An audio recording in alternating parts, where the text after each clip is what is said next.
Hi, everyone. I am back for the final installment of following this creative process of this piece. Um, this piece, which I'm pretty set, I don't think I'm going to change it, although I've had a little bit of doubts, tweaking with the title, but I'm calling it Chorus Angelorum, which means Choir of Angels.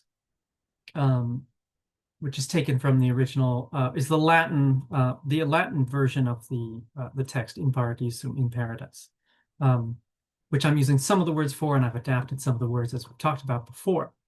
I just got off Zoom talking with um, the conductor, Matthew, um, getting his last thoughts on some of these things. Um, Let me show you. So if you remember from the last installment, it's been a few weeks because I had sent him the draft, got a little bit of feedback, but haven't really done much tweaking work on this because I wanted to talk to him more about some of these ideas. Mostly it's been detail things, so this might not look much different at all. Um, I mean, I've done some little formatting things, making things easier to read. Um, this all essentially, I think, is the same. Um, I changed the voicing of one chord here. The basses were down in a low G, and especially for our first basses, which are the higher of the when the bass is split, um, singing a low G and having the dynamic range to go from really soft to loud, plus finding their note dropping down more than an octave would be harder. So I revoiced this chord a little bit. Um, I've made the middle section, right, where we have more text. It's not a whole lot of text. I decided to make that a little tiny bit faster, um, going from quarter note goes 48 beats per minute to 54. That's not a big shift, but just giving it a tiny bit more energy and movement. Um, I also decided these long held chords behind the more prominent chord, like with the chords with the words, the moving lines, we'll have these little fade outs at the end, um, to put them even more, just to make things even smoother, essentially. Um, Another change you might see here. So I was thinking about, I realized that having them do May flights of angel, they hold the vowel sound, right, on the long note, right? But what is angel? Like, is that enough to be able to communicate the text, angel, without getting the L and the S sound on the end, which you don't get for several more seconds. And at that point, it's already covered up by the other choir singing. Um, so I was thinking, how can I make those words more intelligible? Now I don't have that problem on welcome you into because there's no ending consonant. To, you just end the sound, right? There's no T or K or consonant sound at the end there. Paradise. You do get that S sound on the end, but here I actually repeat it, paradise. And here, these will cut off right when they get to dice. So you will hear the cumulative effect should be paradise. And then while that choir still holds the da, you'll get the S sound there. That should be, you should get the hear the full word there. Now the problem with the angels though, yeah, how do I get that LS? Do I need to get that LS in there? Well, I think you saw this before in the last one I had at the end of chorus Angelorum, closing to a hum. I really like this, having a hummed background and then something singing words on top of it, in the foreground in front of it. Well, I thought I can sort of get halfway there because you can actually sing on an L sound, right? It is a voiced consonant. You don't close your mouth like with an M sound, like a hum. But if you go angel, you put your tongue up to the top of the roof of your mouth, and you get the L sound, and you still get pitch, right? It's still voiced. So I decided that's because I was thinking, oh, should I have May flights of angels, and and have the background, the held chord always be a hum. But that's really awkward to do. Angels, But the L, you sort of get it somewhere in between. It changes the sound, it makes it more muted, and you hear angel. You at least get angel, you don't get the plural, right? So I think that's going to work. It's a little, I don't even know if I've ever seen another piece that has something held on the L sound. Um, but we're going to try it out. I think it'll work okay. Um, the conductor, one little change I made here. It's a really slight change. Originally, this was a one beat longer of the on the pa on the first syllable on Paradise. But these would be the second sopranos, which are the lower of the two sopranos. And he said, they can hit that G, but holding it that long, it's just not going to be as angelic. And so I have actually shortened this, made the move the second syllable up one beat. I don't quite like it as much musically, but it will make it a little easier for them and sound a little nicer, I think, on them. Here on Choirs of Angels and Voice Your Arrival, those are both, yeah, again, ending L sounds. So I'm doing the L's. And then U doesn't have an ending consonant either. So then I'm in the clear with making sure those ending consonants as those words are more as complete as I can make that essentially. And actually I'm gonna take away these ending S indications because we're not even it's gonna fade out to nothing anyway. So you're not even gonna have the S really. I did some little details here, like just clarifying what's going on here. The tempo slows down so much, but then I switch the quarter note, the beat from quarter note to half note, but the pulse actually stays the same through it. I added a little breath mark in here. I mean, if obviously there's other spots where they will breathe after eternal rest, but those are very obvious. This one's not as obvious. So I put in breath marks, and may they grant you eternal rest.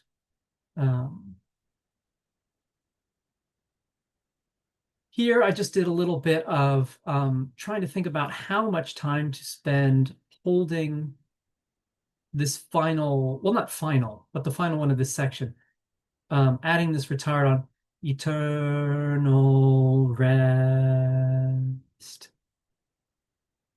And actually, in this case, putting a fermata, I'm leaving it up to the conductor, really, how much time they want to take there. If I didn't have that, it would sort of be in time, in tempo.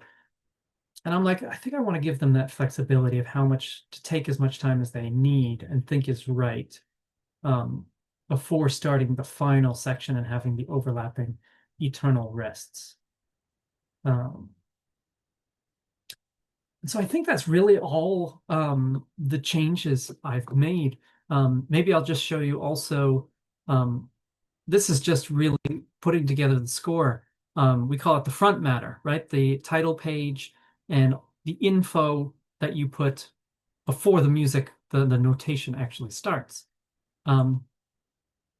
So I can show you just a little bit of that. I need to just proofread it a little bit more and maybe add one more little thing in there. Oops, let me find it first.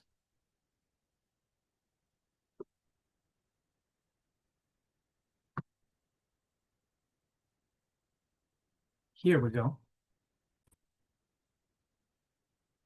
So here's my title page with the title, the voicing and the ensemble. This is a double SATB choir, timing, the approximate timing here. My program notes where I talk about, I mean, all these things I've told you about already, but in a much more condensed format, of course. And then some performance instructions for things that are not as, are a little more unusual in terms of the notation. For instance, this with the little hairpin with the dot meaning fade away to nothing. And then with the arrows that go for the chorus Angelorum, those words where the syllables are jumping between the different choirs. And that's really, I'm hoping to keep this on 2 pages. I might have to, if I have to add more, I'll have to actually make a blank page for the second page. So then it will be on 4 sides actually, so that the music starts on a right-hand page. You don't want it starting on a left-hand page. And that's about it. Then I will be sending it off to Matthew. He will be sending it to and studying the score. He will be sending it to the performers.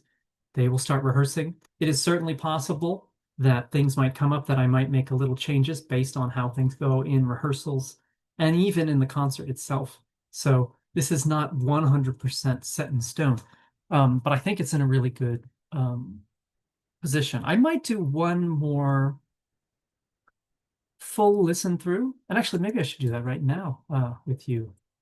This I'll probably do more after, just to make sure I have everything just as I um, like it. Um, but yeah, let me give you the MIDI version of how it is. Of course, this does not do the syllables and all of these sort of text things, the closing to hums and the L sounds and but you will get a sense of, especially notice the little bit faster tempo in the middle here and the sense of the whole shape of this. Um, oh, let me just make sure I shared my sound. I don't know if I did that. Okay, I did.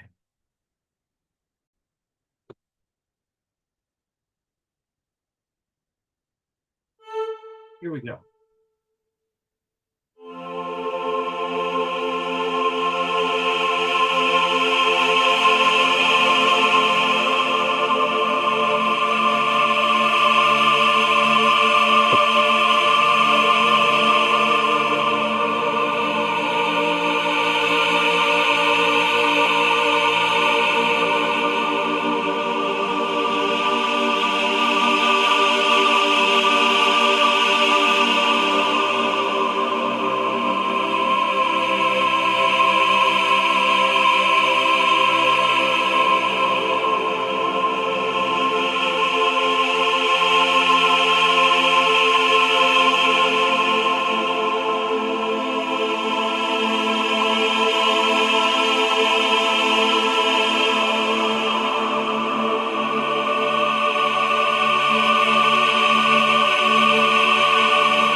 Yeah, so of course this is not going to be as glorious, or this MIDI recording is not as glorious as it will be with the choir. Um, but hopefully following along, you can imagine the syllables and the words through the ahs of the sounds, the computerized sounds. Um, yeah, so I'm really excited. This is, the vast majority of my work is done now, right? As in the creation of this blueprint for the performance. And now I pass it off and relinquish a lot of the control to the performers themselves, which is a little scary thing, because I don't get to in the performance, I don't get to be involved. Um, I'm either in the audience just worrying that it's going to go well, um, or I'm not even there. And actually, I don't think I will be there for these performances. I might be able to get for rehearsals though, which would be really wonderful. Um, but that's the process. I hope you enjoyed this, process of discovery as it happened with me, this process of creation. If you remember back from the first video where I just had these sort of initial ideas and didn't know what a lot of these details were going to look like. This is how it goes. You go through this process of discovering, trying out, refining, and hopefully, as I am now, you become proud and excited about what you've created.